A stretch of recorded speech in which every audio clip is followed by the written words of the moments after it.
இன்றைக்கி நம்ம ஒரு அருமையான மலேசியா சிங்கப்பூர் ஃபேமஸான ஒரு சிக்கன் ரைஸ் பார்க்க போகிறோம். அது கரெக்டான அளவோடு உங்களோட ஷேர் பண்ணுறேன். வீடியோ பாருங்கள். வீடியோ பார்த்துட்டு கண்டிப்பாக நீங்கள் செஞ்சு பாருங்கள். செஞ்சு பார்த்துட்டு உங்கள் ஃபீட்பேக்கை சொல்லுங்கள். Welcome back my channel. அஸ்ஸலாமு அலைக்கும். ஹாய் ஃப்ரெண்ட்ஸ், எல்லோரும் எப்படி இருக்கிறீங்க? நல்லா இருக்கிறீங்களா? நான் இங்கே ரொம்ப நல்லா இருக்கிறேன். இப்போ நம்ம வீடியோவில் போகலாமா? இப்போ நம்ம ஃபஸ்ட்டு ஸ்டெப் கோழியை நம்ம முதல்ல அவிக்கணும். ஒரு கோழியை 4 வெட்டி நான் போட்டிருக்கிறேன். மொத்தம் நான் 1.5 கோழி போட்டிருக்கிறேன். தோல்லாம் எடுக்காமல் தான் நல்லா சுத்தமாக கழுவி விட்டு சிக்கன் க்யூப் 2 போட்டிருக்கிறேன். இது இஞ்சி நல்லா 3 இஞ்சி அளவுக்குள்ளே இஞ்சி போட்டிருக்கிறேன். அப்புறம் வெங்காயத்தலை அதை நல்லா கட்டிங் பண்ணி அதில் போடுங்க. அப்படி இல்லை அப்படின்னா வெங்காயம் போடுங்க. சரியா? வெங்காயத்தலை இல்லைன்னா ஒன்றும் பிரச்சனை இல்லை. வெங்காயத்தை நல்லா கட்டிங் பண்ணி போடுங்க. அப்புறம்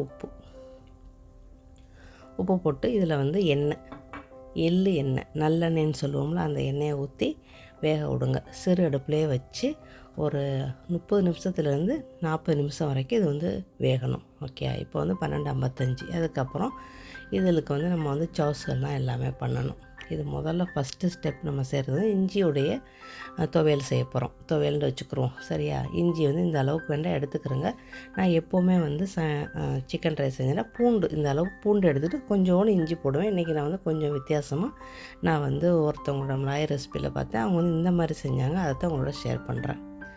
ஆனால் உங்களுக்கு இஞ்சி பிடிக்கல அப்படின்னா ஒன்றும் பிரச்சனை இல்லை. இந்த அளவுக்கு பூண்டு எடுத்துக்கிறோங்க. பூண்டை வச்சு நல்லா கேரட் திருவுறதை வச்சு நல்லா திருவிக்கிறோங்க. அப்புறம் இதில் அந்த அந்த வெங்காய இலையோடைய அந்த கடி தண்டை மட்டும் நல்லா கட்டிங் பண்ணி அதிலே போட்டு இடிக்கணும்.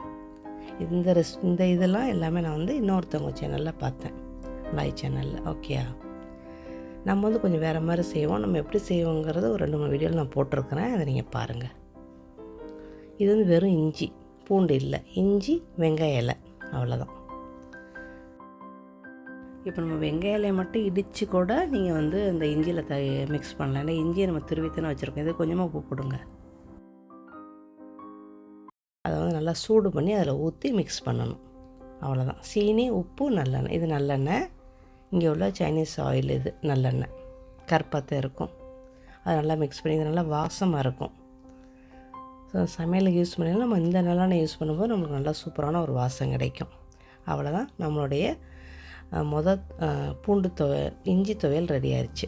ஓகே, இது ஃபஸ்ட்டு. செகண்ட், நம்மளுக்கு நல்லா கொதிச்சுக்கிட்டு இருக்கிறாங்க. இன்னும் கொதிக்கட்டும். அதுக்கப்புறம் இன்னொரு துவையல் செய்ய போகிறோம். மிளகா துவையல் செய்ய போகிறோம். ஓகே, பழுத்த மிளகா. இந்த பழுத்த மிளகா உங்களுக்கு இல்லை அப்படின்னா பச்சை மிளகாயில் நீங்கள் செய்யுங்க, ஒன்றும் பிரச்சனை இல்லை. அதுக்கப்புறம் ஒரு 1 இஞ்சி அளவுக்கு சின்ன துண்டு இஞ்சி, அப்புறம் பூண்டு எடுத்துக்கிறோங்க. இதை நம்ம இப்போ எல்லாத்தையும் விதையெல்லாம் இந்த சில்லிக்கு எல்லாத்தையும் எடுத்துடணும். அதுக்கு மேலே உங்களுக்கு ரெட்டாக தான் வேணும் அப்படின்னு நினச்சிங்க அப்படின்னா ஒன்றும் பிரச்சனை இல்லை. காஞ்ச மிளகாயை தண்ணியில் அவிச்சு அதை நல்லா கட்டிங் பண்ணி வச்சுக்கிறோங்க. ஓகே, பூண்டு, இஞ்சி இதை மிக்சியில் போட்டு நல்லா கழுவிட்டு விதை ஃபுல்லாக எடுத்தாச்சு. விதை வச்சோம்னா நம்மளுக்கு ரொம்ப காட்டமாக இருக்கும். அதனால் விதையை எடுத்தாச்சு. இதை இப்போ நம்ம சீனி, உப்பு இதை மட்டும் போட்டு நல்லா அரைச்சிக்கிற வேண்டியது.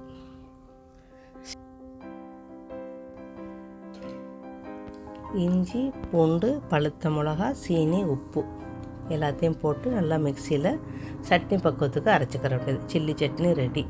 ஓகே, இப்போ நம்ம அரைச்சாச்சு. இதில் நம்ம இன்னும் 2 பொருள் போடணும்.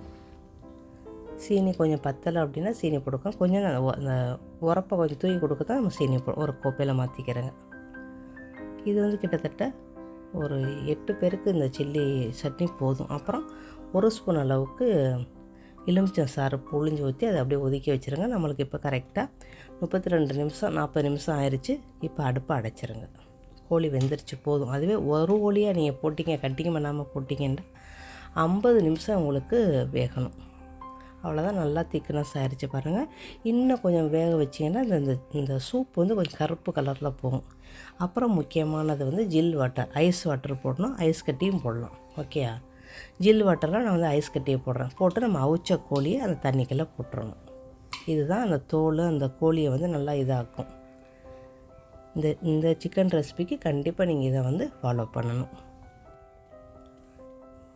நீங்கள் இதுவே தாவாவில் வச்சு மசாலா போட்டு இல்லை சோஸு போட்டு நீங்கள் வந்து தவா ஃப்ரை பண்ணி இல்லை அவனில் வைக்கிறதா இருந்தால் அந்த தண்ணிகள் நீங்கள் போட வேண்டியதில்லை, அப்படியே வச்சிட வேண்டியது. இந்த சூப்பு நம்மளுக்கு ரெடி ஆகிடுச்சு, எல்லாம் ஃபில்டர் பண்ணிக்கிறோம்.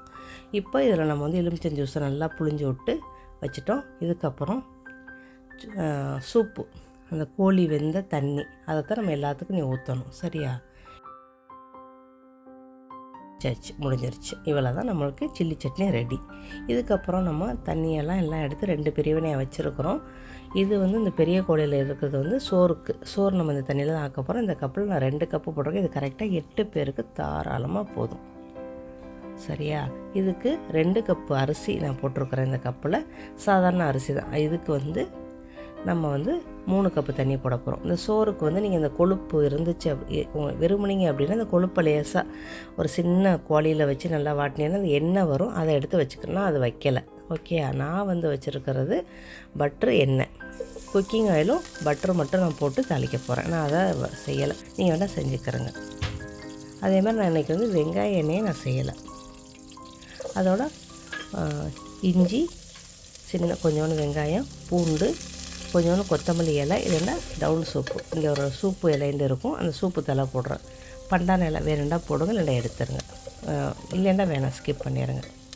உங்களுக்கு டவுன் சூப்பு இல்லைன்னா கொத்தமல்லி இலையே போடுங்க, ஒன்றும் பிரச்சனை இல்லை. அதுக்கப்புறம் அரிசியை நல்லா கழுவிட்டு தண்ணியை வடித்து வச்சுக்கிட்டு இதில் அதில் வந்து நல்லா வதக்கணும்.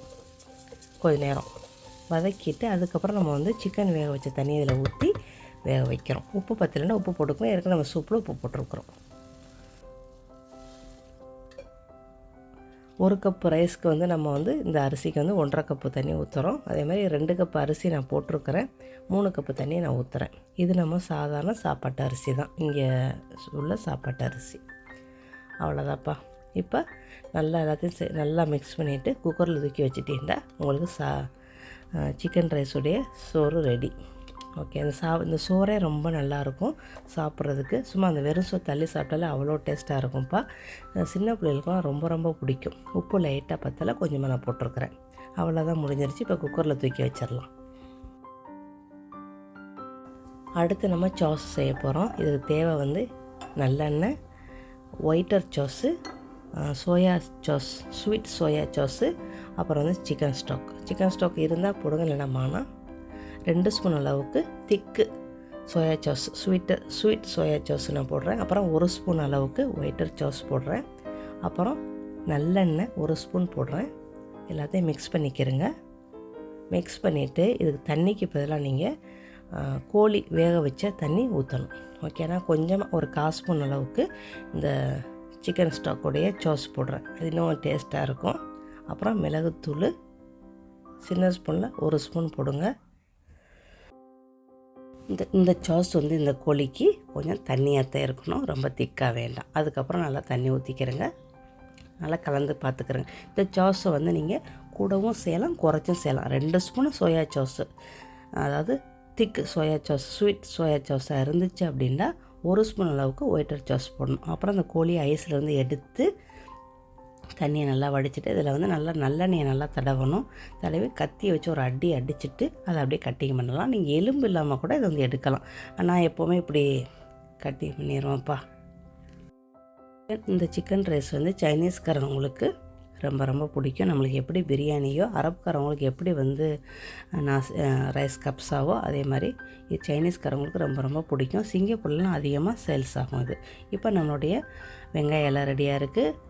வெள்ளரிக்காய், நம்ம செஞ்ச சாஸு, பூண்டு சட்னி, சில்லி சட்னி ரெடி, சாப்பாடும் ரெடி, முடிஞ்சிருச்சு. அப்புறம் சுட சுட வச்சு சாப்பிடுங்களேன், அவ்வளோ நல்லாயிருக்கும். கண்டிப்பாக ட்ரை பண்ணி பாருங்கள். கண்டிப்பாக நீங்கள் செஞ்சு சாப்பிட்டு பாருங்கள். நீங்கள் வியாபார ரீதியாக கூட இதை செய்யலாம். உங்கள் பிஸ்னஸில் இது ஒரு டிஷ்ஷாக கூட வைக்கலாம். கண்டிப்பாக நல்லாயிருக்கும். இந்த சிக்கனை இப்போ நம்ம வந்து பாதி சிக்கனை கட்டி பண்ணி வச்சுருக்கிறேன். ஒரு கோப்பையில் வந்து அந்த சோறை போட்டு அப்படியே கவுத்தியாச்சு. கோழியை வச்ச தண்ணியில் வந்து நம்ம வந்து மிளகுத்தூளும் வெங்காய இலையை நான் போடுறேன். அதுக்கு பதிலாக நீங்கள் கொத்தமல்லி இலை கூட நீங்கள் போட்டுக்கலாம். உங்கள்கிட்ட இருக்கிறத வச்சு போடுங்க. பொரிச்ச வெங்காயம் கூட மேலே போடலாம், நல்லாயிருக்கும். சரியா? இது மேலே லைட்டாக சாஸை ஊற்றுங்க. இது பாதி கோழியை கட்டிங் பண்ணி நான் வச்சுருக்கிறேன். இந்த கோழி உங்களுக்கு இப்படி வெள்ளையாக வேணாம் அப்படின்னா அவிச்சதோடு நீங்கள் வந்து கெட்டி சோயா சாஸை தடவி, இல்லைன்னா ஹெனியை தடவி, தேனை தடவி கூட நீங்கள் வந்து தோசை தவாவில் வைக்கலாம், இல்லைன்னா அவனில் கூட பேக் பண்ணலாம். ஓகே, பேக் பண்ணி கொஞ்ச நேரத்தில் எடுத்துடலாம். கலர் அப்படியே சேஞ்ச் ஆகிடும், அதோட எடுத்து கட்டிங் பண்ணிடலாம். நம்மளுக்கு கோழியை அவிக்க மட்டும்தான் டைம். 35 நிமிஷத்துலேருந்து 40 நிமிஷம் கணக்கு வச்சு நீங்கள் அவிச்சிடணும், அவ்வளோதான். மற்றது எல்லாம் ரொம்ப ஈஸியாகவே செஞ்சிடலாம். குறைவான பொருள், டேஸ்ட்டான ஒரு சமையல். கண்டிப்பாக ட்ரை பண்ணி பார்த்துட்டு உங்கள் ஃபீட்பேக்கை சொல்லுங்கள். அடுத்த பதிவில் சந்திக்கலாமா? வலுவலமுடன். அஸ்ஸலாமு அலைக்கும்.